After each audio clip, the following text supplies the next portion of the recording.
Hey, what's up, y'all? It's your boy, SimplyFoodByTy, and today I'm going to show you guys how to make a very simple yet delicious zesty Italian pasta salad.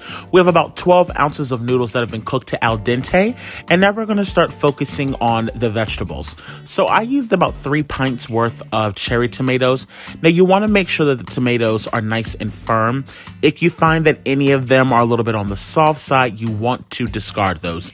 Don't put those in, because once we start adding the dressing, they're already going to get soft as is, so you really don't want them to turn into complete mush. Now, if you want, you don't have to chop them in half. I just do it that way because I feel like you just kind of get more and you don't really want huge chunks of tomatoes. Now, as you guys know, I am obsessed with shallot, so I'm going to chop these down into a mince. I used 1 large shallot. If you want, you can use regular onion, but I would definitely suggest use a sweet onion, and I wouldn't use that much. You don't want the onion to overpower this pasta salad. But hey, you know, if you are a big onion fan, then hey, go crazy with it. But like I said, I'm only going to use 1 large shallot down to a mince, and then we're just going to put that directly into the bowl with the pasta as well. The best thing about this dish, you guys, is that everything just goes into one big bowl. Now, I'm going to be using pepperonis. Now, of course, this is completely optional. If you are not a meat eater, you don't have to use them, or you can use turkey. It's completely up to you. As far as the cucumber is concerned, now this kind of depends. Sometimes I really, truly like to load mine up with cucumber. Today, I'm only going to use 1 large cucumber. You don't really have to worry about, you know, taking the skin off. If, you know, that's really a preference if you want to or not. I like to keep the skin on. It just adds to the crunch factor. And then I'm just going to chop these up into little cubes. The best thing about this recipe, you guys, is that this is one of those type of pasta dishes where you can get as crafty as you would like and add as much stuff as you want or take away stuff. You know, you don't have to follow this recipe exact. Like, a lot of people like to add olives to theirs. I can't stand the taste of olives, so I don't add them to mine. But hey, if you want to, by all means, you absolutely can. But one of my favorite things about this dish is actually the cucumber. So I tend to really load up on the cucumber.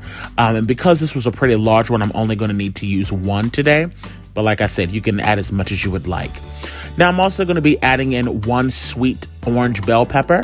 Once again, you can use the red one or the yellow one. You can use all 3. Completely up to you. Once again, like I said earlier about the pepperonis, if you are not a meat eater, or if you know there may be a few guests at your event where they don't eat meat, I would say just, you know, leave that out and just add more veggies, you know, and that's completely fine. It'll still be just as delicious. Now, I would definitely say, you know, for these peppers, you want to make sure that you are mincing these down. You don't want to get a huge chunk of the pepper in your mouth, or at least I don't. I'm not the biggest fan of banana peppers, or, I mean, not banana peppers, but sweet bell peppers. So I don't mind if they're in there, but they have to be minced down. If they're way too big, I cannot be bothered with it. You know what I mean? Now, I will say I would not advise you to use a green bell pepper. To me, green bell peppers and pasta salads can be a bit too sharp. As far as the taste, it can be a bit harsh. So I would definitely say stick more towards the sweeter peppers if you're going to use them. Or if you would like, you can also use a roasted bell pepper. The ones that come in the jars, you can use those. I would say drain off any of the excess oil. Really make sure you pat those dry. You don't have to rinse them off, but just pat them dry of the excess oil and chop those up. And you can add those in as well. I think that would be a nice little addition. So now what we're going to do is we're going to focus on the cheese. Now, I like to use 2 different kinds. The first one I like to use is the Vermont cheddar cheese. And then I also like to use a pepper jack cheese. Now, once again, this is one of those type of things where you can use whatever type of cheeses you would like. I like to add the pepper jack just to have, like, every now and then a little bite of spice. Of course, you know, to me, pepper jack cheese is not really spicy at all.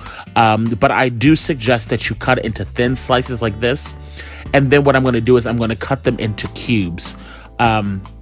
because once again, you want to make sure that you can get a little bit of everything on the fork. So you want to try to make sure that you're kind of being consistent with how you're chopping all of the ingredients that are going inside. So as you can see here, I've cut it in half again, and now I'm just going to cut them up into little bite-sized cubes.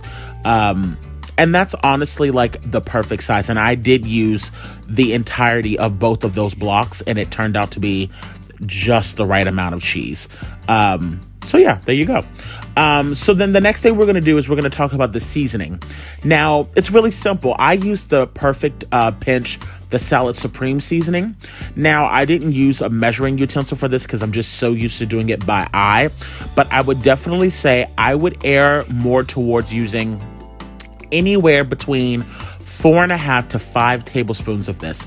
This is truly what's going to make or break the dish. As you can see, I used about half of the container.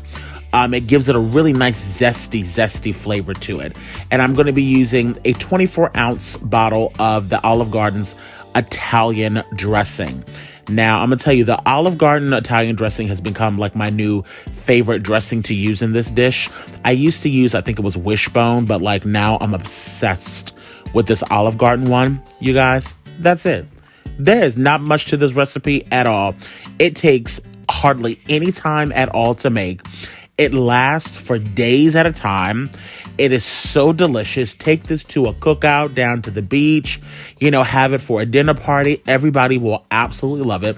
Now, I will say one tip that I always suggest when you're making a pasta salad like this is always make it the day before, or at least hours before you're going to serve it. Because you really want that Salad Supreme seasoning and the Italian dressing to really soak into the cucumbers, the cheese, the pepperonis, the tomatoes, the peppers. You really want it to really soak all of that up. So I would suggest make it the day before. Hey, look, if you are new to my channel, welcome to Simply Food by TY. If you're one of my returning subscribers, well, y'all babies know I love y'all so much. And as always, y'all babies stay cute and take care. I hope you guys enjoy this recipe. Let me know what you guys think about it. Bye.